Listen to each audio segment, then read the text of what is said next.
The stage came in at 2:30. It was late and the horses were tired, and the dust had settled into the creases of everything. The leather harnesses, the driver's coat, the single trunk strapped to the roof. The road from Billings ran through 40 miles of high grass and dry creek beds before it reached Harlan's Crossing, and it showed. The horses' legs were gray to the knee. Harlan's Crossing was not much to arrive at.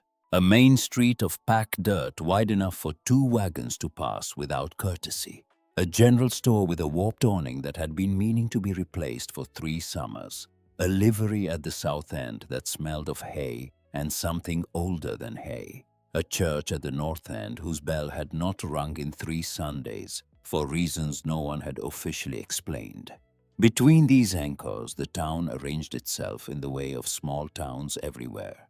A saddle shop, a boarding house, a physician's office above it, a milliner's that did modest business, a workshop at the far end with fresh sawdust on the ground outside, and half a roof above it.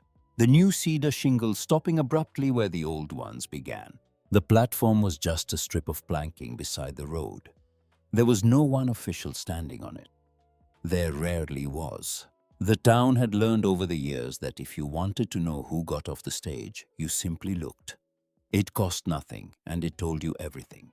There was only one passenger. She came down the iron step with a traveling bag over one arm, and a leather notebook tucked against her ribs held there with the particular firmness of something carried a long way. The stage driver set a single trunk down in the dust beside her, without ceremony. He said something. She answered in one word. He climbed back up without looking at her again, and the horses moved and the stage was already becoming smaller at the far end of the street before most of the town had finished looking. She was perhaps 25, perhaps 26. She stood on the platform in the particular way of someone who had been raised to take up exactly as much space as she required, no more, no less. Her dress was dark wool practical, showing the kind of wear that was not poverty but travel. Her hair was pale, nearly the color of winter wheat, pinned close at the back of her neck. She did not look at the town. She did not look at the people who were without exception looking at her. She looked at the roofline. Her eyes moved along the main street.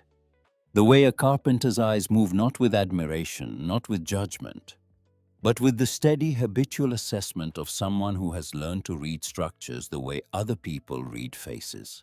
She noted the warped awning on the general store. She noted the gap in the boarding house fascia where the wood had pulled away from the nail. She noted the church at the north end, its bell housing visible above the roofline, the brackets slightly off plumb from where she stood. And then she looked at the workshop. The new cedar shingles on the left slope of the gable ran clean, and even course after course, each one overlapping the last by a precise third. Whoever had laid them had not rushed, had not guessed, had kept the lines true. The work stopped roughly 2/3 up the slope, where the new cedar met the old weathered shingles in a line as clear as a sentence left unfinished. Above that line, the old roof showed its age curled at the edges, gaps beginning where the wood had shrunk through too many freeze-thaw cycles. She was still looking at it when he spoke. She had not heard him cross the street. That was the first thing she noted about him. He moved without announcing himself, without the extra weight that some men put into their footsteps when they want to be noticed. He was simply there the way a solid thing is simply there. He was perhaps 34, broad through the shoulders or had been. His right arm was bound from shoulder to elbow, in linen held slightly away from his body, with the careful positioning of something that hurt when it moved. His face was the face of a man who worked outdoors and thought indoors, weathered at the surface, but attentive underneath. He did not smile. He did not offer his hand. He looked at her trunk, then at her. "I have a roof that needs finishing," he said. She looked at him, then she looked back at the workshop. "I know what a roof is," she said. He did not dress the offer up. He told her the facts in the order they mattered. The roof was half done. He had torn his shoulder in August, the rotator cuff the doctor in Billings had said, which meant he could lift, could carry, could drive a nail at waist height, but could not raise his arm above his head. without the kind of pain that stopped a man cold. The freeze would come in October. If the roof was not closed before then, the workshop would take water all winter. And a workshop that took water all winter was a workshop that would not see another spring. Room and board, the loft above the shop, no wages. She had been listening the way she listened to everything, with her eyes on the object in question, rather than on the person speaking. She was looking at the workshop at the line where new cedar stopped and old shingles began 2/3 up the left slope of the gable. She could see from here that the pitch was moderate workable, that the ridgeline ran clean, that whoever had laid the new shingles had done it right, had kept the courses level, had not rushed, had understood that a roof is not built for the day. It is finished but for the decade after. She calculated things that had nothing to do with numbers. The trunk was heavy. She had been on the stage from Billings for 7 hours, and before Billings there had been 3 days in a wagon from the Oregon border. And before that there had been a decision made in the particular kind of silence that follows the end of something. She was not tired in the way of a person who needs rest. She was tired in the way of a person who has been moving for a long time and has not yet found the thing worth stopping for. She looked at the workshop one more time. "Yes?" she said. He picked up one end of her trunk. She picked up the other without being asked, and they carried it across the street together, while the rest of the town watched from the distance it had maintained since the stage left, and neither of them acknowledged the watching. The loft smelled of cedar shavings and old lantern oil. There was a cot against the north wall, a washstand, a single hook on a beam for hanging clothes, a small window that faced west. Through it, the particular amber of a September evening was settling over the roofline of the saloon across the street. She set her notebook on the windowsill. She did not unpack anything else. Below her, through the plank floor, she heard the sounds of supper beginning. The clink of a ladle against a pot, a chair pulled out, a child's voice, high, clear, not unhappy, asking something she couldn't make out. Then the man's voice, low, a few words, and then the quiet, steady sound of two people eating who had learned to be enough for each other. She sat on the edge of the cot and listened to the life below the floor the way you listen to weather, not with attention exactly, with the body's awareness of what surrounds it. The girl's voice came again, slightly louder. She heard one word clearly. Up. The child had asked about something up, the loft perhaps, or whoever was in it. The man's answer was too quiet to hear, then nothing for a long time except the small sounds of a meal ending. A plate moved, a chair shifted back. The sound of the fire settling. She lay down without undressing and looked at the ceiling and thought about the roof. She was on it before the light had fully arrived. The sky was the color of ash. The mountains to the west were not yet visible. The town below sat in the particular quiet that belongs only to very early morning. No smoke from the chimneys, no sound from the livery, the street empty in both directions. She had pulled on her work clothes in the dark, climbed down from the loft by feel, and found the ladder where she'd leaned it the night before against the workshop eave. She had the chalk line in her hand when the girl appeared. She did not hear her coming. One moment, the ground below was empty. The next, the girl was standing at the base of the ladder in her nightgown, bare feet in the dust, looking up with an expression that was not startled, simply considering. She crouched at the eave and looked down. The girl did not step back. She was 7 years old, and she had the kind of face that asked questions before the mouth opened. Brown hair loose around her shoulders, feet planted in the dirt like she'd grown there. "What are the numbers for?" Her voice was matter-of-fact, not shy, not performing boldness either. The voice of a child who had learned that asking was more efficient than waiting. She held the chalk line out so the girl could see it. "To make the line straight," she said. "If the line is not straight, nothing else is straight after it." The girl looked at it for a moment. "Can I come up?" She glanced at the workshop door. Closed. She looked back down. "Can you climb a ladder?" The girl was already climbing. She moved without any awareness of height, which was the only terrifying thing about her. She arrived at the eave and crouched beside the woman on the roof, bare feet on cedar shingles, nightgown pooling around her, and looked at the chalk line, then at the finished courses below. then at the section still to be laid. "Show me," she said. So she showed her. She stretched the line between two nails, let the girl hold one end, and walk the distance to demonstrate how a straight reference makes every measurement after it reliable. She let her snap it once, the quick flat sound of chalk on rough wood, and the blue line that remained perfect and exact. The girl looked at it for a long time. "My father does that," she said, "with a different line. Most carpenters do." "He didn't do the roof, though." "No," she said. "His shoulder." The girl nodded as though this confirmed something she had already understood. It was only then that she saw him. He was standing at the corner of the workshop below, a coffee cup in one hand, still enough that she might have missed him if the light hadn't shifted. He was watching them, not with urgency, not with the particular alertness of a father calculating danger. Just watching. The way a person watches something they had not expected to see and are in no hurry to interrupt. He did not look up when she looked down. The girl snapped the chalk line again. The blue mark ran true across the cedar, straight as intention. His name was Cormac Britton, and he had built the workshop himself 8 years ago, before the shoulder. Before the girl was old enough to hand him nails, before the winter that had taken his wife and left him standing in a half-finished room with a child on his hip, and the particular silence of a house that had just learned to hold one fewer person. He was not a man who spoke about those years. He was not a man who spoke much at all. What he did was work. He knew wood the way some men know horses, not by study, but by long acquaintance, by the feel of the grain under the hand, by the sound a piece made when you tapped it, whether it rang true or gave the flat note of something wrong inside. He had built chairs, tables, window casings, porch railings, a set of church pews that still sat level after 5 winters. He had learned the craft from his father in County Clare before the family came west, and his father had learned it from his father. And somewhere in that chain of transmission was the understanding that wood was patient, that it would wait for you to get it right, but that it would not lie for you if you did not. The shoulder had happened in August, reaching for a ridge cap in a moment of impatience.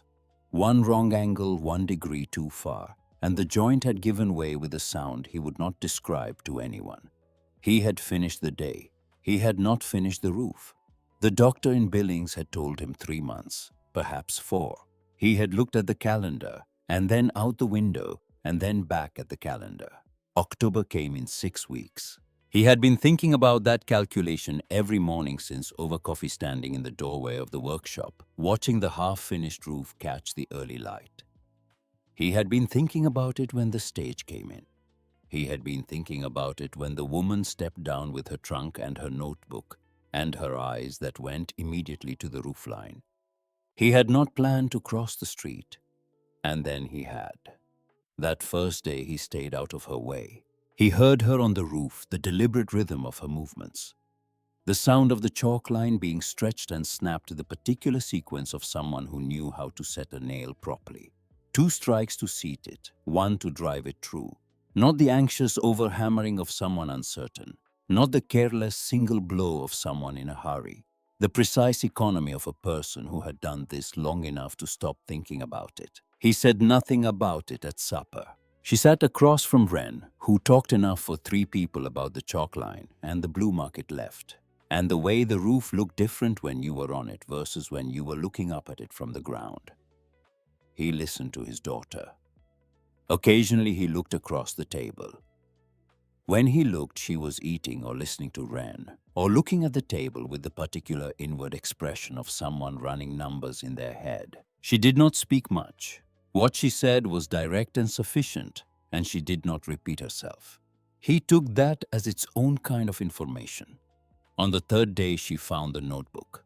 Not her notebook, his. She had gone into the back of the loft to retrieve the chalk she had stored there, and in moving aside an old canvas tarp, she uncovered a flat wooden box, the kind used for storing paper. Inside the box, beneath a copy of the 1879 Carpenter's Guide and a folded survey map of the county, was a set of drawings. Architectural drawings, done by hand in pencil with the precise and patient lines of someone who had been trained to build what he drew. A floor plan, 2 elevations a section detailed showing the staircase framing. The building was a house larger than the workshop, larger than anything in Harlan's Crossing. A porch on the south face. A kitchen with a window above the basin. Upstairs, 3 rooms. The staircase shown in the section detail had 9 steps, and each one was drawn with the kind of care that meant the person drawing it had thought about someone climbing them. She did not touch the drawings more than she had to. She put them back the way she found them, covered them with the canvas, retrieved her chalk, and went back up to the roof. But she left a pencil on top of the box. She did not examine why. The gesture was clear enough to her without examination. A drawing left unfinished was a thing that wanted finishing. She had felt that way about unfinished things her whole life. It was not sentiment. It was the same instinct that made her stop at a loose bracket and a soft joist, the inability to see a problem she could address and choose to walk past it. On the 5th day, Deputy Rourke came. She heard him before she saw him. The sound of boots on the workshop step, a knock that was more announcement than request. She was on the roof 2 courses from where she'd stopped the day before, and she did not come down. She set the next shingle and drove the nails and listened to the voices below Rourke's, which carried, and Cormac's, which did not. Rourke was a tall man in a county coat, the kind of tall that had learned to fill doorways. He had a deputy's badge and the manner of a man who had been told he was important often enough to believe it. He was asking about the roof, about permits, about the timeline for completion. She heard Cormac's answers short and level, the way a man answers questions he has been asked before and has not changed his position on. She set another shingle. She heard Rourke say something about the county ordinance on structural safety. She heard him say October 15th. She heard the particular silence that followed, which was Cormac not responding to a thing that did not require a response. Then Rourke left. She did not come down until she had finished the course. That evening after supper, she sat at the workbench with her leather notebook open and looked at what she had written across the past 3 days. She had been making notes since before billings measurements, materials lists, cost estimates, the accumulated arithmetic of a plan she had been working toward for 2 years. The notebook was almost full. The first 30 pages were technical. Floor plans, lumber dimensions, cost per board foot from 3 different mills, supplier notes, shipping estimates from Portland, the kind of information that a person gathers slowly over time from sources that do not give it easily. Beneath the technical pages, tucked between the last written page and the back cover, was a folded document.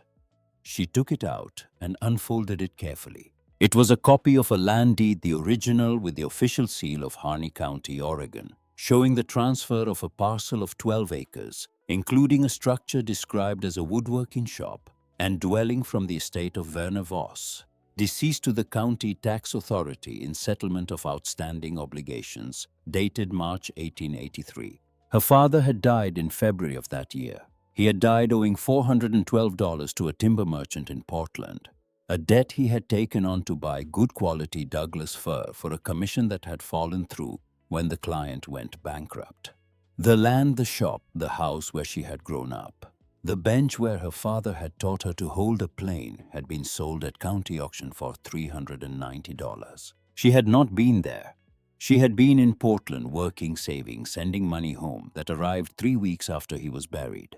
2 years later, she had learned from a lawyer in Eugene that under a federal provision for contested estate settlements, a direct heir could petition for reversal of a tax seizure if the original debt could be demonstrated to have been inflated by creditor misconduct. The Portland timber merchant had a history of exactly this. The petition required documentation, a filing fee, and representation by someone who knew the relevant federal statutes. It also required money.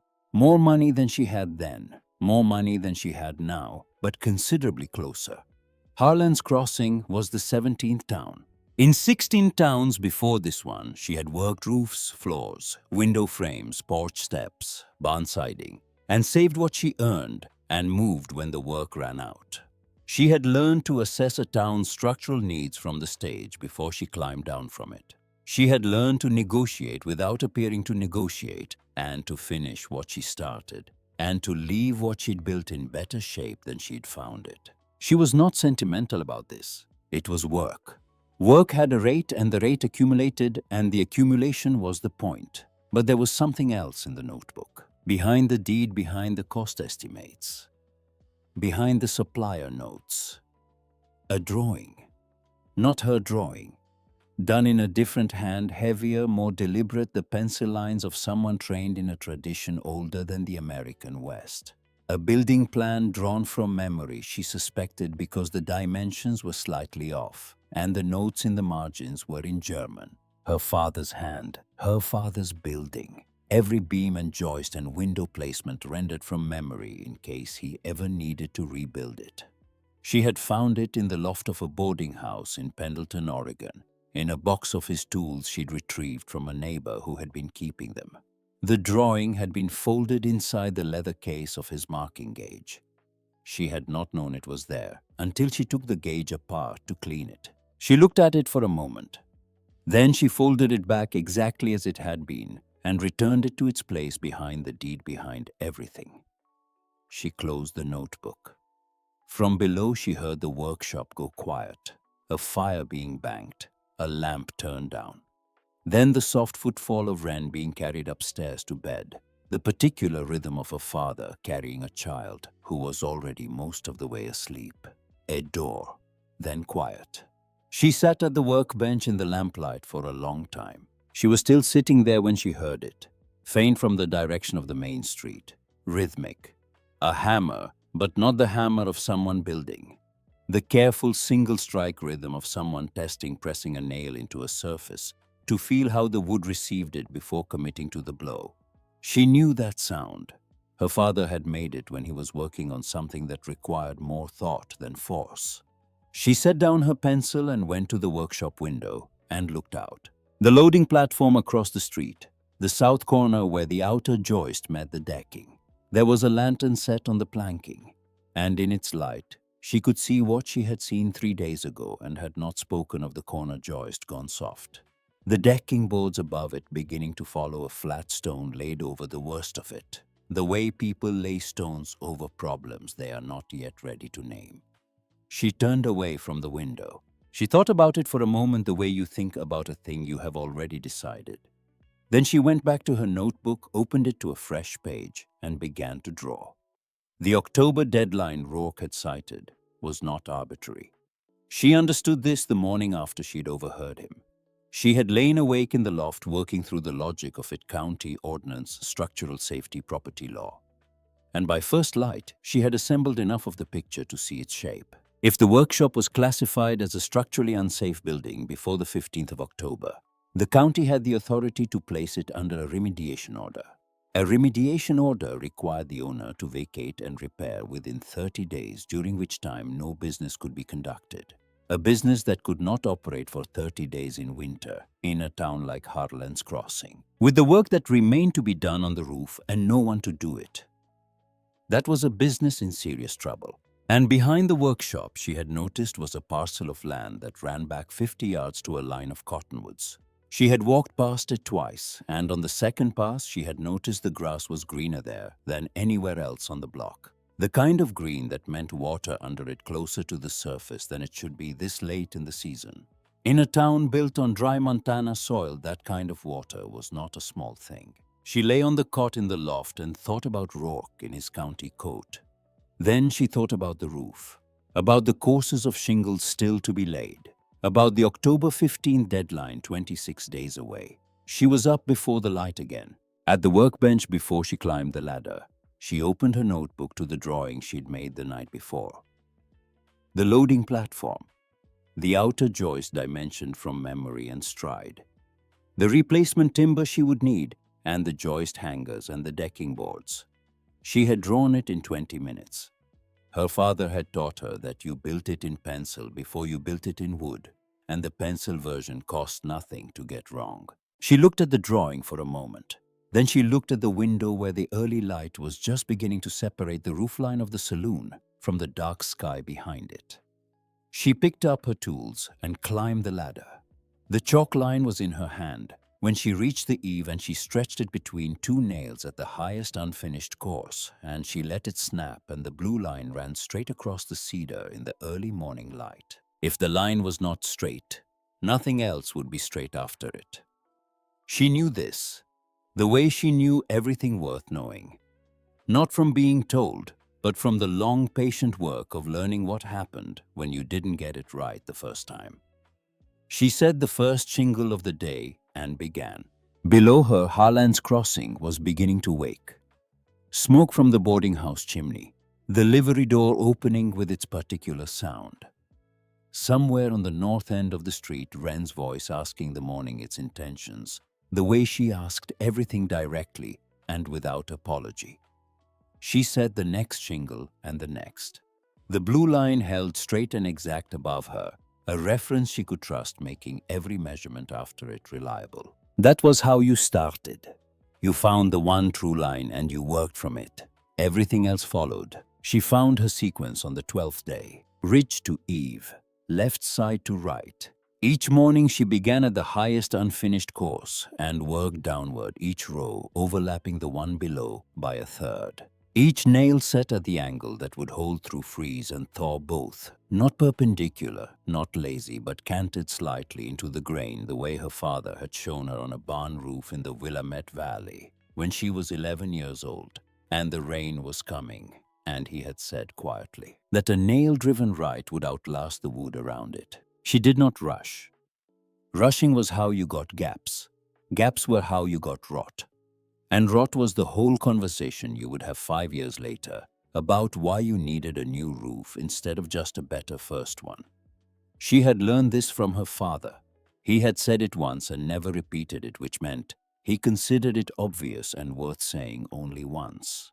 She agreed with him. Below her, Harlan's crossing went about its business. The general store opened at 7. Dorothea Holt's key in the lock, precise as a clock. The livery coughed to life around the same time, the horses registering the morning with their particular complaints. The schoolhouse at the north end began to collect children around 8, their voices carrying in the cold air. The way children's voices do, without effort, without direction, arriving everywhere at once. She was aware of all of it without watching any of it.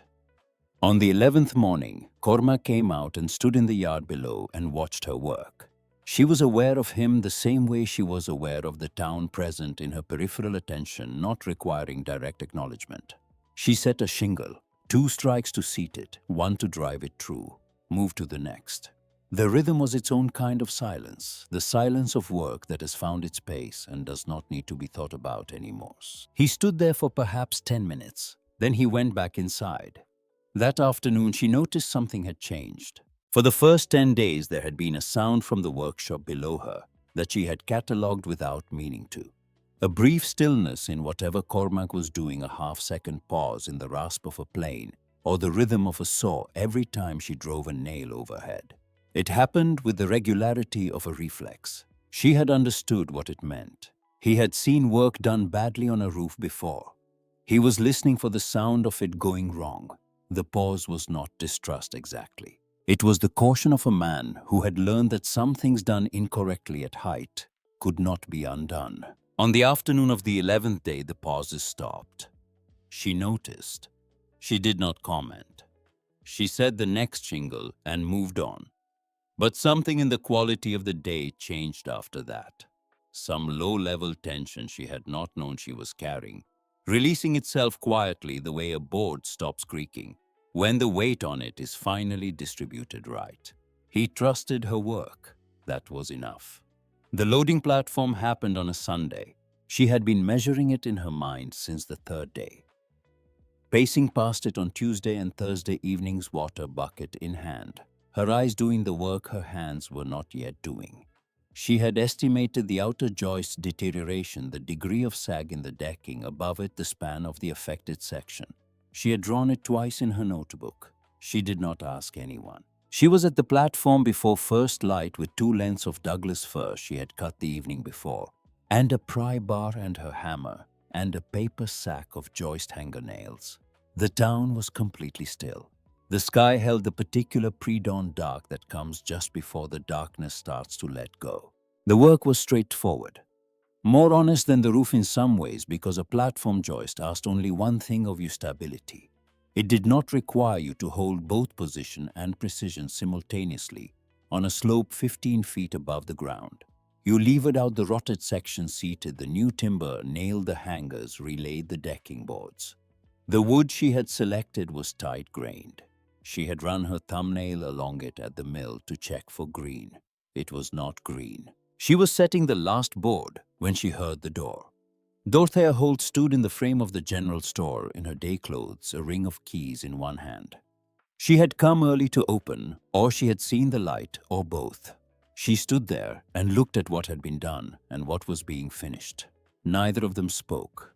There was a pause of some length, long enough that a bird crossed the eave overhead and was gone.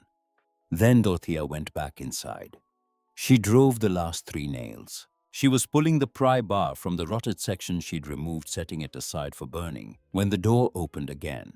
Dorothea set a glass of water on the new decking and went back inside without a word. She looked at the glass. The wood beneath it was pale and tight and solid. She drank it. The schoolhouse windows happened the following week. She had noticed the frames in her second week, the gaps between the wood and the sill. The putty cracked and pulled away in long strips. Pine frames on a building that caught the north wind. Wrong material for the location. But pine was what had been used, and pine was what she had to work with. She started on a Wednesday before first light, brought her own tools in a canvas sack, and worked by lantern until the sky grayed enough to see without it. The fit required 4 separate passes with the block plane before each frame seated without rattle. The second morning, she brought linseed oil and a rag cut from an old shirt and worked it into the new wood slowly, coat by coat, the way her father had taught her, letting the grain pull it in before the next coat went on.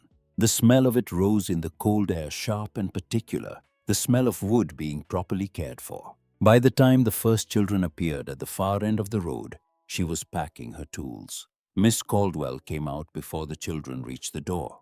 She was a small woman, somewhere in her 40s, with a face that had learned to hold its conclusions until all the evidence was in. She looked at the woman with the canvas sack over her shoulder. Then she looked at the window frames. She ran her thumb along the nearest joint. Then she pressed the frame at its corner. Nothing moved. She said, "Who authorized this?" "No one," the woman said. Miss Caldwell looked at the frame again, pressed it a second time. Still nothing. She ran her thumb back across the joint in the other direction. The children were filing past now, ducking around the 2 women, without much interest, intent on the door and the warmth behind it. Miss Caldwell's hand came away from the frame. She had a small notebook in her coat pocket, the kind used for attendance and minor infractions. She had taken it out at some point without being noticed. She looked at it, then put it back. She went inside without saying anything else. It was enough.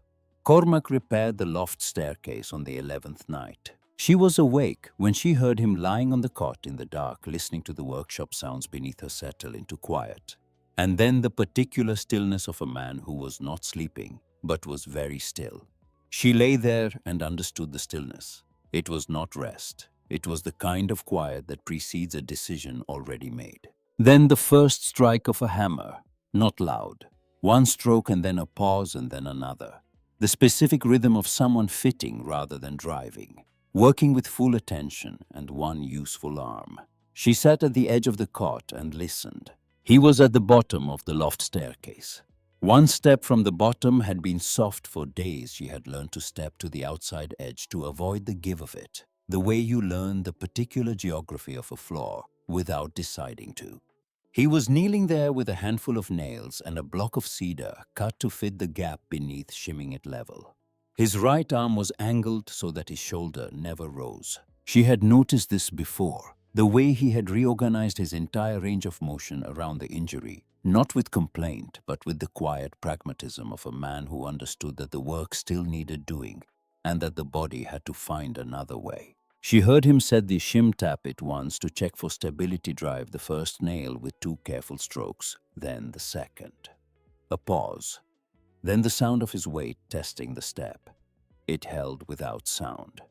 He picked up the hammer and the spare cedar and walked back into the workshop without looking up. She came down the staircase in the morning. Her foot found the repaired step, solid, not a fraction of give. She stood on it a moment longer than she needed to, and then she went to start the fire for breakfast. On the 16th day, Judge Sefton Aldrin came to find her. She was at the workbench in the late afternoon. Her notebook open, working through the measurements she had paced out on 3 separate mornings at the church. The bell housing bracket, wrought iron, bolted to a timber housing that had rotted at the joint where the metal met the wood. The bell still hung, the bolt still held. But the wood around the bolt was moving with each ring, and wood that moved in one season cracked in the next. And a bell housing that cracked in winter did not wait for spring to fail. She had not been commissioned to think about it. She had looked at it once in passing, and the look had been enough. She heard the workshop door and looked up. He was perhaps 63, perhaps older. The kind of age that stops being countable and becomes simply the accumulation of decisions made and things survived. He wore a good coat, well kept, and he moved with the deliberate care of a man whose joints had opinions. He carried his hat in one hand. He stood in the doorway and looked at her, and she looked back, and neither of them spoke first. Then he said, "Your father's name was Werner Voss." It was not a question. She set her pencil down. "He built the Harney County Courthouse in '57, Aldrin said. "I was a clerk then, 23 years old. I watched him lay every beam in that building." He paused. "I have been watching you work for 2 weeks." She said nothing. He came into the workshop and set his hat on the corner of the workbench and reached into his coat and withdrew a folded document. He set it on the bench beside her notebook. "I signed the remediation order on your father's property in March of '83, he said. "I was circuit judge by then. The debt was legitimate as far as the paperwork showed. I had no reason to look further." He looked at the document he had placed down. "I had no reason, and I did not look." She did not pick up the document yet. "The timber merchant," she said. "Hargrove." "Yes." Aldrin's voice was level. "He did the same to 3 other men in that county in the same 5-year period. 2 of them were able to prove it. The third had no one left to make the petition." The workshop was very quiet. "That is a certified copy of the original debt instrument," Aldrin said, "with the margin notes that Hargrove's own clerk made, which your father's lawyer never received. Those notes constitute evidence of creditor misconduct under the federal provision your lawyer in Eugene cited." He paused. "I assume you still have representation in Eugene." "I do," she said. "Then that document filed with the petition should be sufficient." He picked up his hat. "I cannot undo what was done. I am aware of that." He looked at her directly. "I am not offering this as an apology. I am offering it because it is what is owed." She looked at the document. Then she picked it up. She unfolded it and read it, not quickly, with the attention of someone who understood that details were where the truth lived. After a long moment, she folded it again and set it beside her notebook. She nodded once. Aldrin put on his hat and walked to the door. He paused there without turning. "Your father," he said. "He knew what he was building. Every beam in that courthouse is still true." He went out. She sat at the workbench for a long time after he left.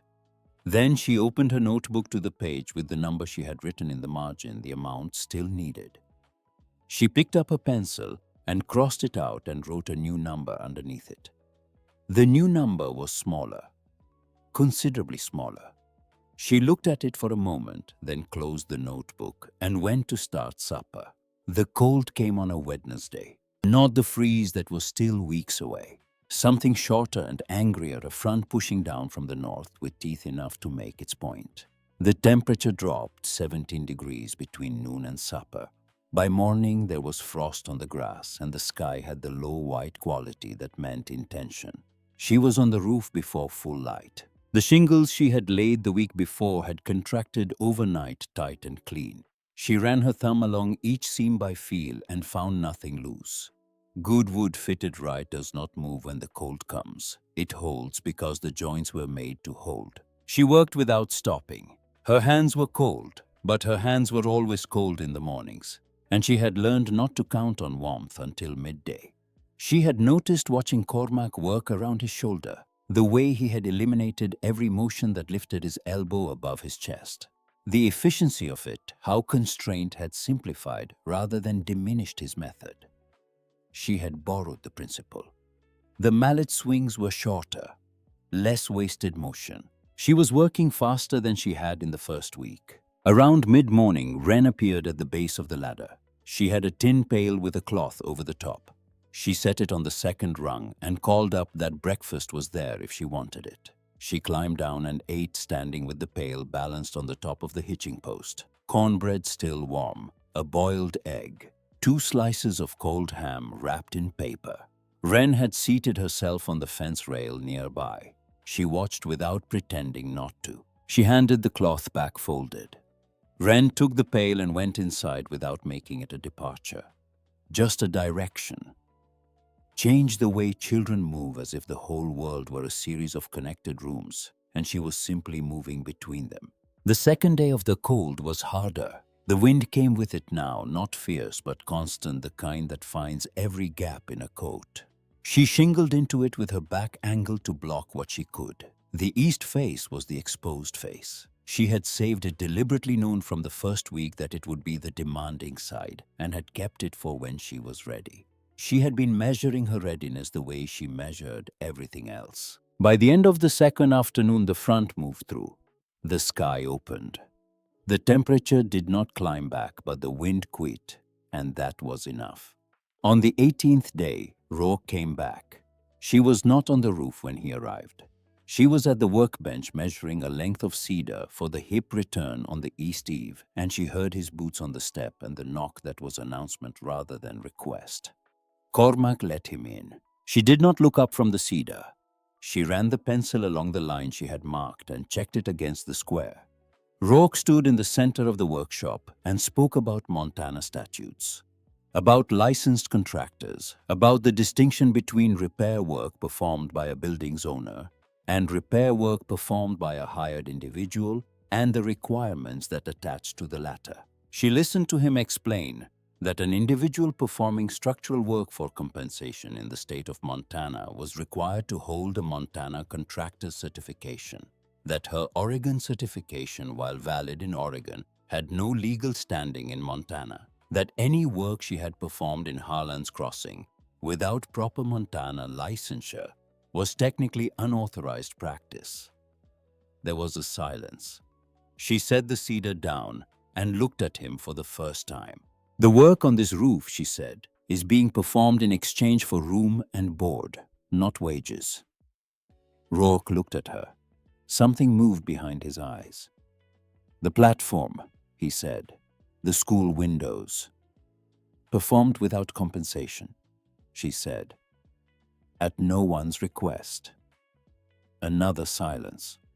Rourke picked up his document. He looked at Cormac, who had not moved from where he stood and whose expression had not changed. Then he looked back at her. I'll be reviewing the statute more closely, he said. That seems wise, she said. He left. Cormac looked at the door for a moment after it closed. Then he looked at her. She had already turned back to the cedar. She picked up a pencil and rechecked the measurement. It was correct. On the 22nd day, she mounted the church bracket. She did it early, as she did everything before the town was fully awake, before there was an audience to manage. She had the replacement housing cut and fitted and treated with 2 coats of linseed oil. The iron bracket itself was sound wrought iron, properly made, 60 years old, and still true. It was only the timber housing that had failed. The mounting took 2 hours. She worked from a ladder, not a roof. She replaced the housing, reset the bracket, drove the new lag screws into solid oak, checked the plumb with the level from her apron pocket. She torqued each bolt until the iron sat exactly where it needed to sit. Then she climbed down and stood back and looked at it. The bracket was plumb. The housing was solid. The bell hung where it had always hung, but now it hung from something that would hold through whatever the winter brought. She gathered her tools. Behind her the bell rang. Once, twice, 3 times. She did not stop walking, but she slowed just slightly and listened to the 3 strikes carry out over Harlan's crossing, in the cold morning air, traveling the length of the main street, up past the livery, out toward the edge of town, where the road to Billings began. The bell had not rung in 3 Sundays. People came to their doors. She did not look back. 3 days later, Dorothea Holt stopped her on the street. She had a paper in her hand, folded in thirds. She held it out. "Miss Caldwell started it," Dorothea said.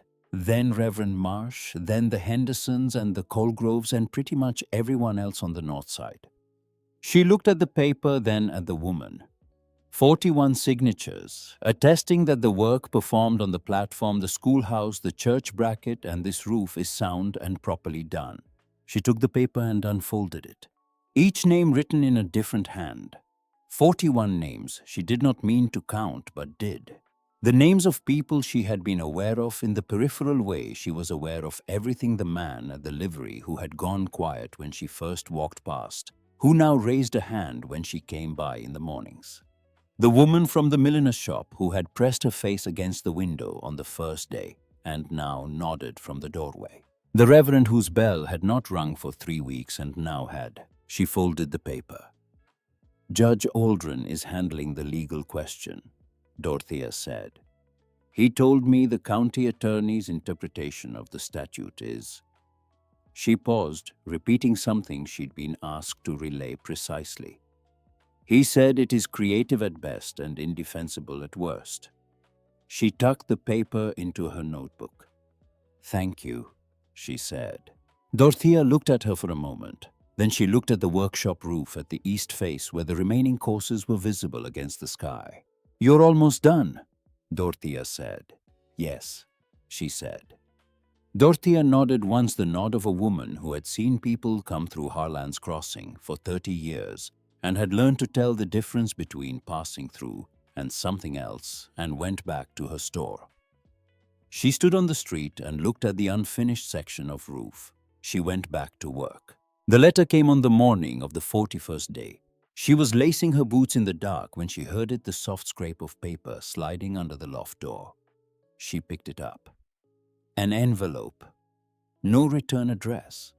Her lawyer's handwriting on the front, but different from his usual careful script, hurried the letters, less precise, written with the urgency of someone who had not wanted to wait for the regular post. She lit the lamp and opened it. 1 page. Her lawyer wrote that the federal land office in Portland had moved faster than anyone had anticipated. The review was complete. The seizure of the Voss property, Harney County, Oregon, had been overturned. The margin notes in Hargrove's own hand, filed with the certified copy Judge Aldrin had provided, constituted sufficient evidence of creditor misconduct. The property, 12 acres, including the woodworking shop and dwelling described in the original deed, was restored to Elara Voss upon her filing of the final paperwork which he was prepared to complete on her instruction. She read it twice. She set the letter on the cot and sat beside it. Outside the west window, the pre-dawn dark was beginning its slow release. The roofline of the saloon was just becoming visible against the sky, that particular threshold moment, when darkness stops being total and becomes instead the absence of light rather than the presence of it. She sat with the letter for a long time. She had been carrying the weight of it for 2 years. The petition, the documentation, the money, the moving, the accumulated work that had no value except as distance between where she was and where she needed to be. She had not allowed herself to feel the weight of it directly, because weight felt directly is weight that slows you down, and she had not been able to afford to slow down. She felt it now. Not grief exactly, and not relief exactly. The particular sensation of a tension releasing that has been held so long you had stopped knowing it was there. The way a shoulder feels when it finally lets go of what it has been bracing against. Her father's land, her father's shop, the bench where he had taught her to hold a plane, to read grain, to understand that a nail-driven right would outlast the wood around it. She could go back. She sat with that. After a long moment, she got up and stood in front of the trunk. It sat against the north wall where it had sat since the first evening she had not moved. It had not rearranged anything around it, had lived in the loft with it, the way you live with a decision that has not yet been made. Her traveling bag hung on the single hook by the door. Her notebook sat on the windowsill, where she had placed it on the first evening. She put both hands on the trunk lid. Below her, through the plank floor, she heard the first sounds of morning beginning, the fire being built up, the cast iron settling on the stove grate, the creak of the workshop floor under Cormac's weight, as he moved through the space in the order he always moved through it. Then Wren's voice from upstairs, soft with sleep, asking something, his answer low and sufficient. She stood at the trunk with both hands on the lid. Then she took her hands away. She picked up her work clothes from the cot, dressed in the dark, tucked the letter into her notebook, and went down the loft stairs. Her foot found the repaired step solid, not a fraction of give. She went to start the fire for breakfast, because it was her turn, because the fire needed starting, and because there was one course of shingles left to be laid, and it would not lay itself. On the 14th of October, the day before Royer's deadline, Judge Sefton Aldrin walked to the center of the main street at 9 in the morning and read from a document in a voice that carried the full length of Harlan's Crossing. She was on the roof and heard every word. The county attorney's interpretation of the contractor statute was, Aldrin said, without legal foundation. The work performed by Elara Voss on the Britain workshop roof constituted owner-directed labor under a room and board arrangement, not licensed contracting. The additional work performed on the loading platform, the schoolhouse, and the church bracket had been performed without compensation and therefore outside the statute's jurisdiction entirely. The remediation order Rourke had threatened had no legal basis and would not be filed. Aldrin folded the document. He looked at Rourke, who was standing outside the general store with his hands at his sides, and his face arranged in the expression of a man recalibrating his next move. Then Aldrin looked up at the roof. She was already setting the next shingle. Rourke looked at the workshop roof. He looked at the document in Aldrin's hand. He put on his hat and walked to the livery and rode out of town without speaking to anyone, and she did not see him again that day or the day after or the day after that. Below her, from the direction of the general store, she heard Dorothea Holt begin to laugh, short, satisfied, quickly contained. The laugh of a woman who had been patient for a long time and had finally been given permission to stop. She set the next shingle. By mid-morning, she had 3 courses finished and the 4th begun. The cold had settled in and not lifted. The air had the particular clarity that came with low temperature, everything made sharper by the chill.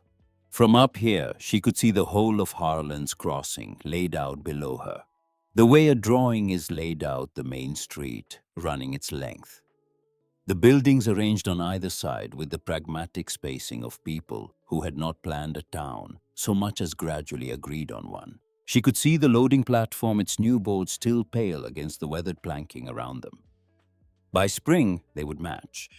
She could see the schoolhouse, the frames she had reset and oiled, holding their glass without rattle against the cold. She could see the church, and above its roofline, the bell bracket plumb and solid in its new housing. She looked at all of it for a moment. Then she looked at the courses still to be laid and picked up the next shingle. Around noon, Wren appeared at the base of the ladder with the tin pail, as she had done every day since the cold came. She climbed down and ate standing, looking up at the east face, the final course now visible in its incompleteness.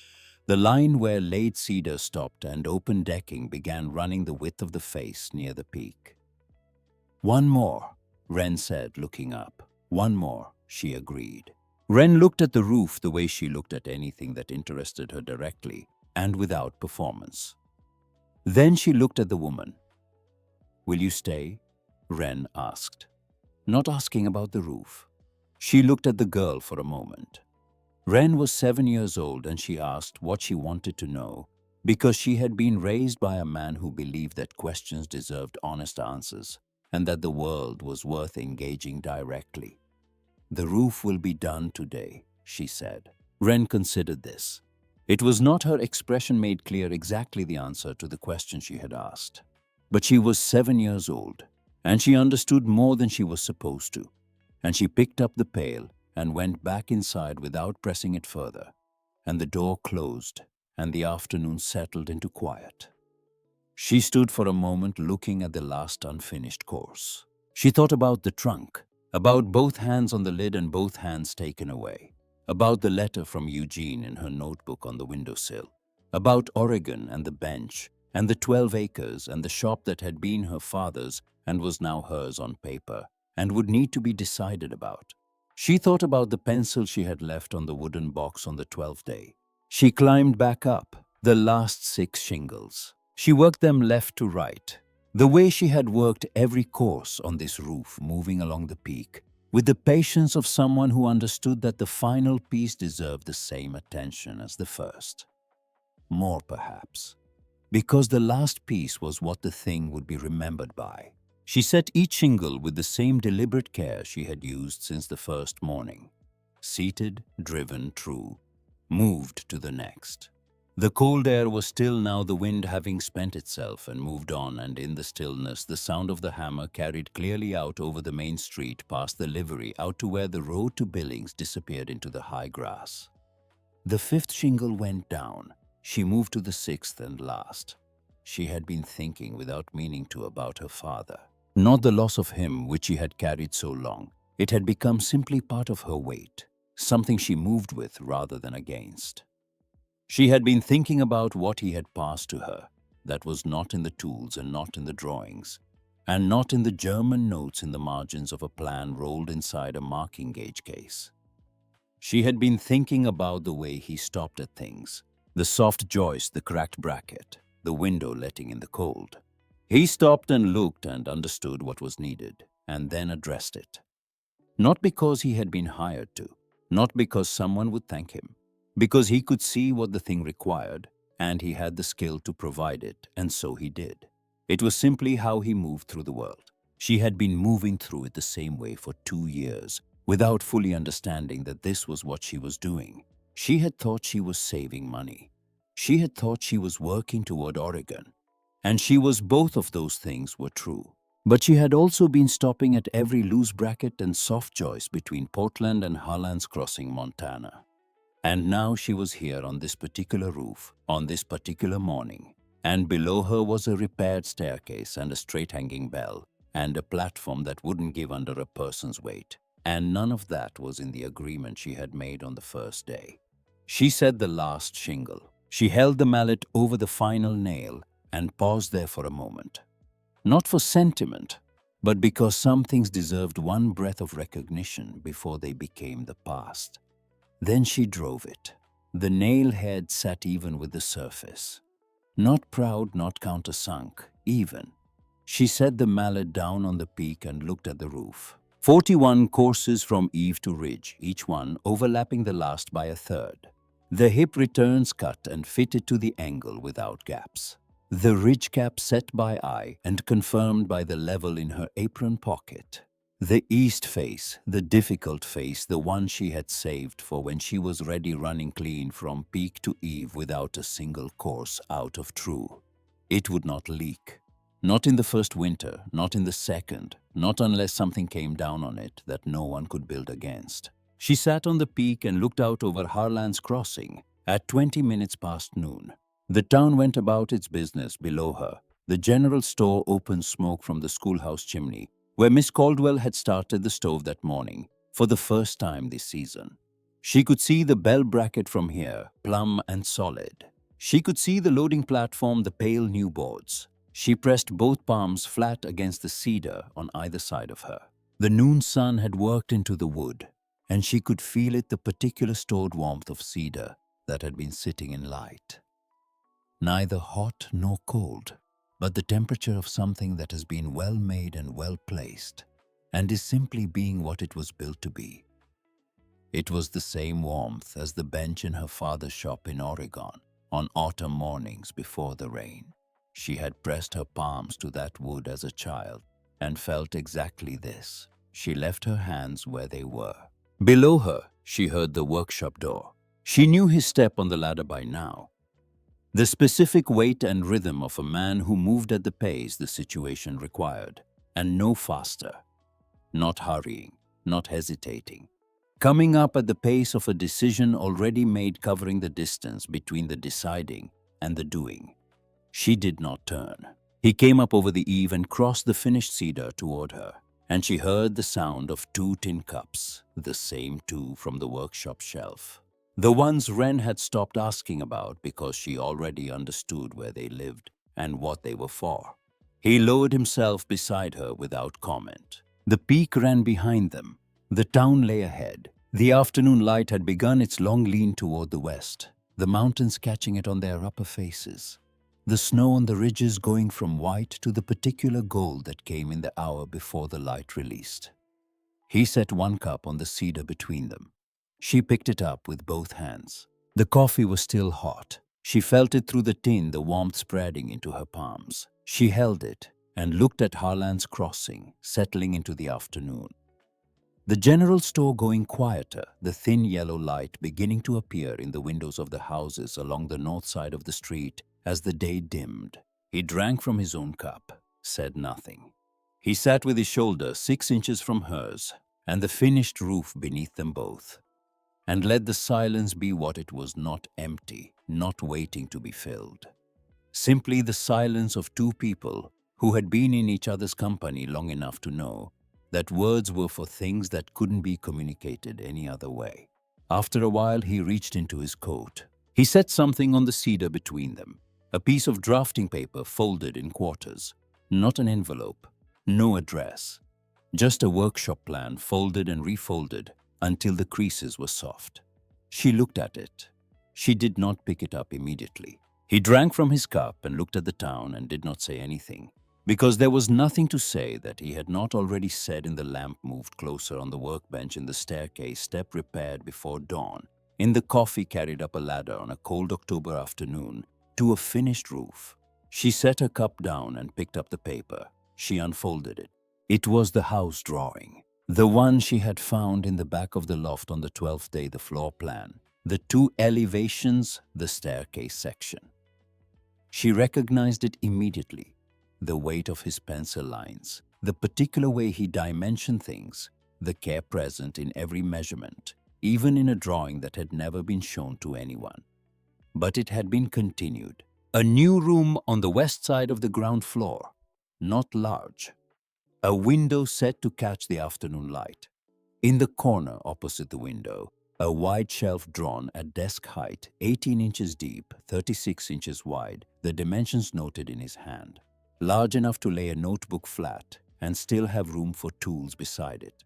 On the staircase, landing in small marks, she almost missed a narrow shelf along the wall, the kind you passed every time you went up or down, the kind where a person left what they were carrying, so their hands would be free. She looked at all of it. She looked at it the way she looked at a finished joint before deciding whether it was true, completely without hurry, letting the thing be what it was. Then she reached into her apron pocket and took out the pencil she kept there. The same pencil she had been carrying since Oregon, sharpened down to half its original length, used for measurements and margin notes, and the drawings she made before she built anything. She set it on the cedar beside the drawing. The same gesture she had made on the 12th day when she put the pencil on the box in the loft beside his unfinished plans. A drawing left unfinished was a thing that wanted finishing. She had believed this her whole life. Her father had believed it. And now she was setting a pencil beside a drawing that had been continued and was not finished yet, because these things were never finished. Because a house was not a thing you completed, but a thing you kept working on, and a life was the same. He looked at the pencil on the drawing. He looked at her.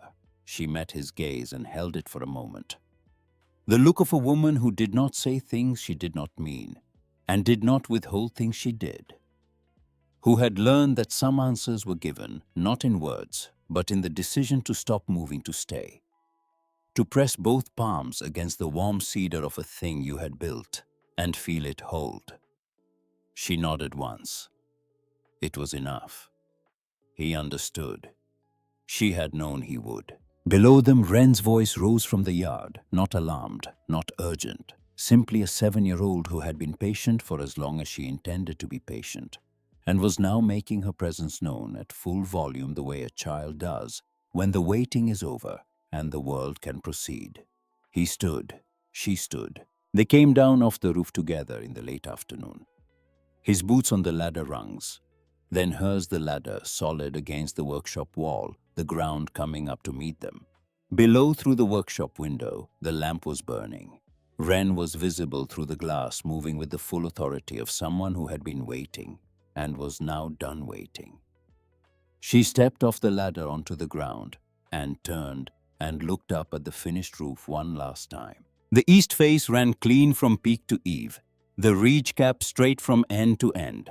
41 courses of cedar that would hold through whatever the winter decided to be because they had been laid right. Because the first line had been true, because everything built from a true reference was true. She would need to file the paperwork in Eugene. She would need to make arrangements for the Oregon property, 12 acres, and a shop and a house that had been sitting empty for 2 years and would need attention. These were real things. They would need to be decided. But her father's land was not her father. She had understood this morning, standing at the trunk with both hands on the lid and then taking them away.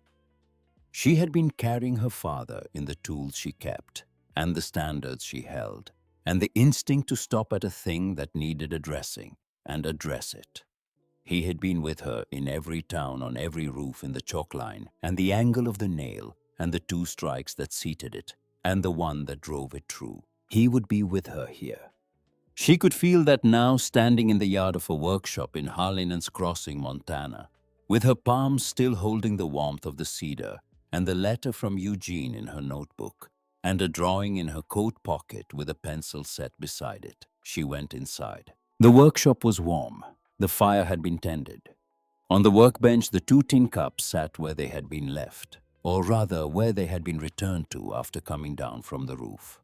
Because that was where they lived, and things that had a place deserved to be returned to it. Ren was at the table with a piece of paper and a length of twine, conducting some project that required a great deal of focused concentration and occasional narration. She looked up when the door opened, assessed the situation in the rapid and complete way of children, and returned to her project without comment. She hung her apron on the hook by the door. She went to the workbench and picked up her notebook and opened it to the page with the number she had crossed out, the amount she had needed now no longer needed in the same way. She looked at the crossed-out figure and the new smaller number beneath it. She crossed that one out too. She wrote 0. She looked at it for a moment. Then she turned to a clean page and picked up the pencil from her apron pocket. The pencil she had placed beside the drawing on the roof, and then brought back down because it was hers and it had work yet to do. And she began to draw. Not the Oregon property, not a plan she was making in order to move towards something. She drew the room on the west side of the ground floor, the window that caught the afternoon light, the shelf at desk height 18 inches deep and 36 inches wide. She drew it more carefully than he had, with the dimensions checked and the proportions considered, and the notes in the margins that specified the materials and the joinery. She drew it the way her father had drawn his own shop from memory, so that it would not be lost. Cormac came in from the back of the workshop and went to the stove to tend the fire, and said nothing about the drawing or the roof or the pencil or the afternoon. Ren narrated a development in her project. He responded in the low, sufficient way he responded to things. The fire settled. The lamp held steady. Outside, the evening was coming down over Harlan's Crossing. In the order it always came, the general store going dark first, then the livery, then the houses along the north side of the street finding their light one window at a time. She drew until the room was fully rendered on the page. Then she set down the pencil and looked at what she had made. It was a good drawing, accurate. The proportions right, the material specified, the joinery thought through. A person could build from this drawing. A person could take this drawing to a site and understand what needed to happen next and in what order. That was what a drawing was for. She closed the notebook and set it on the windowsill, where it had lived since the first evening. The trunk was in the loft. She had not opened it. She was not going to open it tonight. and she understood now that she was probably not going to open it tomorrow either, and that the day after that was far enough away that she did not need to think about it yet. She went to help with supper. Later after the meal, after Wren had been carried upstairs with her eyes most of the way closed. After the fire had been banked and the lamps turned low, she went back up to the loft. She stood at the window that faced west. The sky was fully dark now. The stars were out over the ridge to the east, and then the cluster above the pass, and then the rest of the sky all at once, the way Montana sky arrived without asking. Without preparation, vast and cold and full of more light than a person could take in at once. She had watched this ridge for 41 evenings. She knew the order the stars came in. She stood at the window and looked at the sky and felt the particular quality of a thing that has been decided settling into place, not with drama, not with the noise of a large event, but with the quiet final sound of a well-made joint closing the last fraction of space between two pieces of wood that have been cut true to the same line and are now simply together. She pressed her palm against the cold glass of the window. Through it she could feel the night air of Montana already carrying the intention of winter. The first real freeze perhaps 10 days away, perhaps less. The workshop roof would hold. She had built it to hold. She took her hand away from the glass, and the warmth of her palm stayed on the window for a moment before it faded. And then it was gone, and the glass was clear, and the stars were still there, in the same vast arrangement they had been in before she touched it, and would be in long after. She went to the cot and sat on its edge in the dark. The trunk was against the north wall. She could see its shape in the starlight coming through the window. It sat there the way it had sat since the first evening patient, without opinion, simply present. A trunk was a vessel. It held what you put in it and released what you took out, and had no preference either way. She had put things in it 2 years ago in a boarding house in Portland, the night after she filed the first version of the petition, and understood that she was going to be moving for a while. She had folded everything carefully and closed the lid, and not opened it since except to retrieve what the day required. She did not open it now. She lay down on the cot without undressing and looked at the ceiling of the loft, which was also the underside of the workshop roof she had finished that afternoon. She could feel, or imagine she could feel, the cedar above her, tight-grained, well-fitted, each course overlapping the last, keeping out whatever the sky intended to send. She had built things worth staying near before. She had always moved on anyway, because she had somewhere to be and something to accomplish, and the work in each town eventually ran out. The work here had not run out. She understood that now. She had understood it for some time, in the way you understand things that are true before you have the language for them. The way you know a joint is sound before you test it with the square, because the feeling of rightness is its own kind of confirmation. She closed her eyes. Below her, the workshop was quiet. The fire ticked as it settled. Somewhere outside, the wind moved across the finished roof without catching anywhere, without finding any gap or loose edge or improperly driven nail. Nothing to catch on. She had seen to that. She slept. In the morning, she rose before the light and dressed in the dark and went down the repaired staircase, her foot finding the solid step, and started the fire and put the coffee on, and stood in the doorway of the workshop, while the sky above Harlan's Crossing made up its mind about the day. The roof was there. She did not need to look at it to know. She could feel its presence the way you feel a thing built right, not because it announces itself, but because it holds without asking to be noticed. Wren appeared in the doorway behind her, still in her nightgown, her hair uncombed, carrying the piece of paper from the night before. "I need string," she said. "There's string in the left drawer," she said. Wren went to find it. Cormac came down a few minutes later. He poured coffee. He stood beside her in the doorway, and they looked out at the street together, at the main road of Harlan's Crossing, running its length in the early morning light, the buildings on either side of it beginning to separate themselves from the general gray. He did not say anything about the drawing or the pencil or the trunk or what any of it meant. He stood beside her with his cup and looked at the street. She looked at it too. The warped awning on the general store had been bothering her for weeks. She thought she knew how to fix it.